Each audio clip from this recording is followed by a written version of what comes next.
Welcome back to Canning Coffee. In front of me is a Jura Impressa S8. That's a mouthful.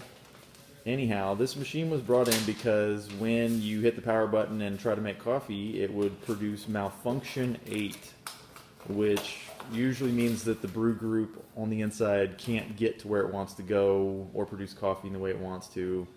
Something's physically wrong. So we cleaned it, but it still produced the same problem. I'll go ahead and hit the button, and we'll talk about this while this is making its coffee. You can see the tools in the bottom right-hand corner of the screen, and on each one of those is a pinion gear, and as you can see, they're both cracked. And that crack was allowing the drive shaft in the motor to slip, so it wouldn't actually drive the pinion, so it wouldn't drive the brew group.